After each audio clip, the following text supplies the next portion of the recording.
Yeah, and Boris Johnson, I mean, he couldn't be more all in, literally sort of almost a desperation in his voice for a deal to come out of this. Now, sure, plenty of countries will have made their pledges, but as we know, as you mentioned, China, Russia, India, much of the developed world, they're nowhere near this thing. So the assumption that the world was going to come out of Glasgow in a united fashion, well, it was frankly never going to happen. And you can see Johnson is acknowledging that now.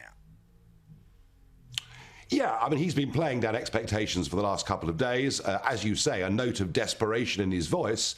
I mean, this was the man who just a few years ago said how arrogant, how conceited we are to think that we are the sole cause of changes in the climate when there are other factors such as the sun, and he could have added to that volcanic activity. Now, in his speech yesterday, he says that all climate change is solely due to mankind. And like the Old Testament prophet that he's become, he even, believe it or not, yesterday predicted plagues of locusts. I mean, I don't know what's got into him, whether it's this new wife, I've no idea. But he's become a sort of almost a sort of green zealot. And he's determined to make every house in Britain have a new heat pump. It's going to cost 10,000 quid, 20,000 Aussie per household. And when it's cold, they don't work. I don't know what's got into him. It's very, very odd.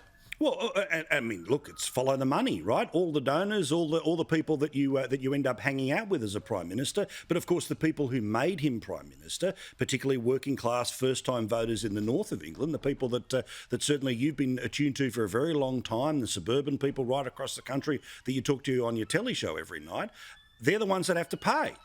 So again, a billionaire, it might be a bit off the top, but the normal people, they get hit.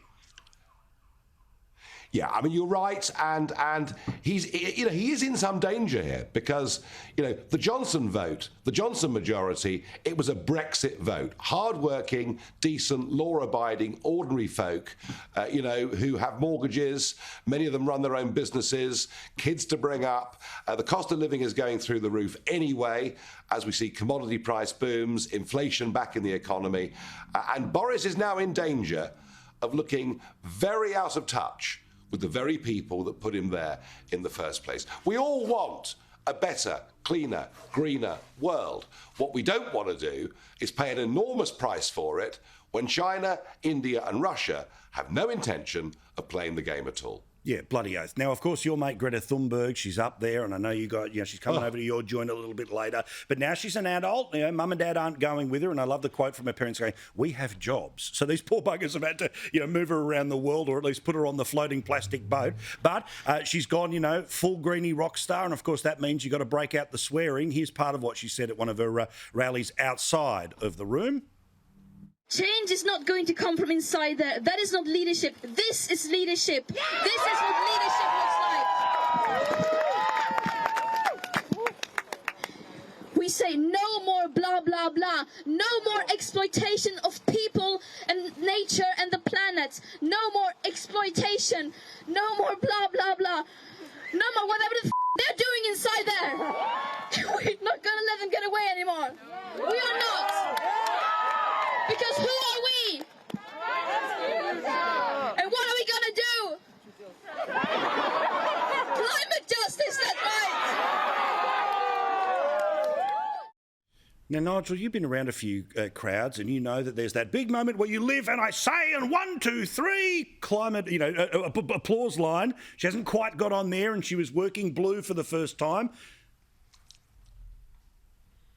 Yeah, I mean, look, if you tell everybody that we're all going to die soon, that the end of the world is nigh, and all your educational establishments preach this to young people relentlessly from the age of about 7, then it's not very surprising that we have people here gluing themselves to motorways. And this, I have to say, she looks a slightly disturbed teenager.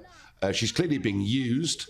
And they've given her this rock star status, and now in sort of Bob Geldof fashion, she's decided that public swearing is acceptable. Why we're listening to anything she has to say at all, I have simply no idea. But I guess she's been worth billions and billions to many in the climate change industry.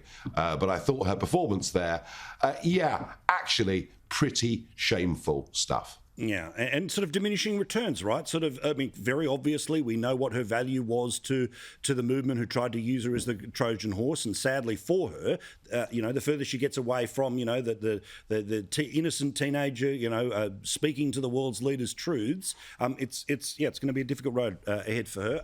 But of course, there will be, if she chooses, plenty of money in it for her as well. Thank you so much, Nigel. We will talk to you again next week. Thank you. Good man. Nigel Farage there, of course, who you can see on GB News in the UK and here every Tuesday night on Sky News Live.